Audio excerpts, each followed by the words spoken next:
If you're engaging somehow in industrial automation as a technician or engineer, you definitely have heard of PLCs.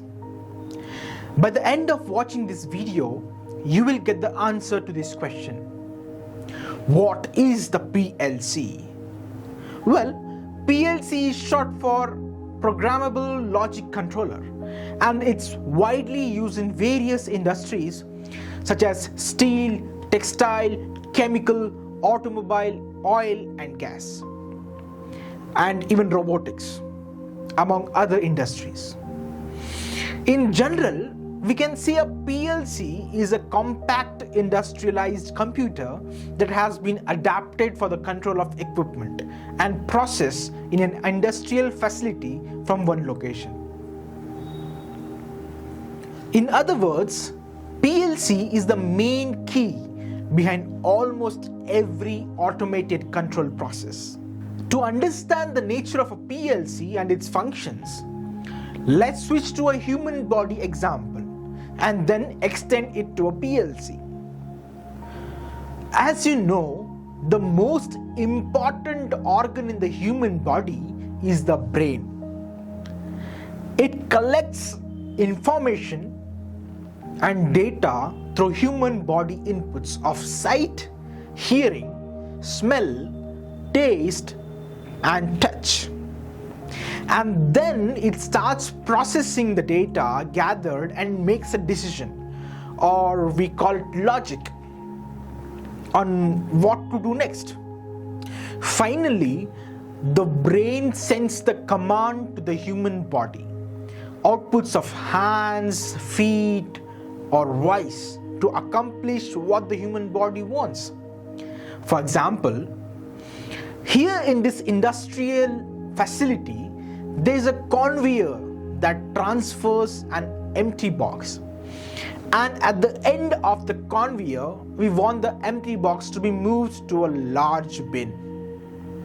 For this process to happen in an old-fashioned way, we need the help of an operator who is present in this industrial site. Among her 5 senses, she needs the sense of sight as input to send data to the brain. Also, she needs her hands as output to get commands from the brain. At this point, the operator focuses her eye on the end of the conveyor.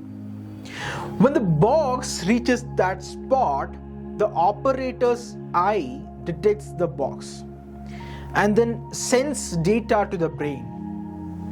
The brain starts processing the data in relation to the logic, which is moving the box to the large bin at the end of the conveyor. Now the brain transfers command to the operator's hand to push the box to the large bin. In short, we can say look first, then think, and finally take an action. It is obvious that this operator can't be available 24 hours a day, and she gets tired after several hours. If this industrial process needs to be continued and meanwhile the operator leaves the site for some reason, what will happen? Oops! As you see, the boxes are thrown on the floor and piled on top of each other instead of being moved into the large bin. So what should we do to fix this problem? Aha! Here is where the PLC comes to play. Let's return to our industrial example where the operator was present. It's time to start replacing these 3 elements with 3 devices. Instead of using an eye and hands for this automation process, we can use a proximity sensor as an input and a pusher as an output. And at last, we are going to replace the brain with a PLC. Let's dig a little bit into the PLC and see how it operates.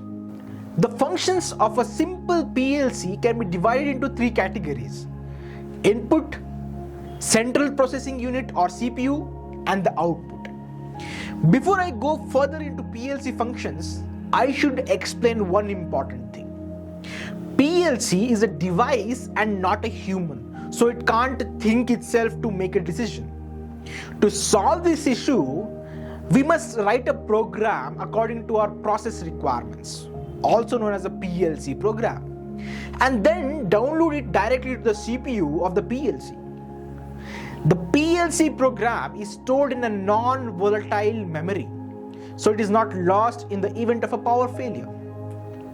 Now let's review our industrial process, this time with the presence of a PLC.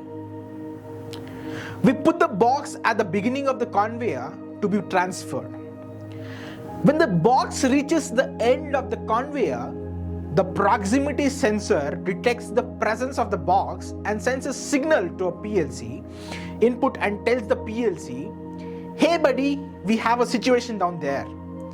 Please check it out."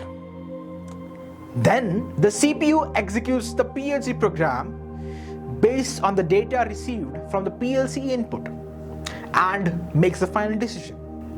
Finally, the CPU informs its command to the PLC output and sends an output signal to the actuator and tells the pusher, "Hey you, I need you to open your lever," which results in activating the pusher and moving the box to the large bin. So we can summarize the PLC functions into 3 different steps. Reading input, which detects the state of the proximity sensor that is connected to the PLC inputs, executing the PLC program based on the information received from the PLC inputs. Writing output, which sends commands to the pusher that is connected to the PLC output. Well, that's all we have for you today. If you watched this far, I'm sure you like this channel. So hit that subscribe button and then the little bell in next to it. This way, each time we upload a new video, you will get the notification.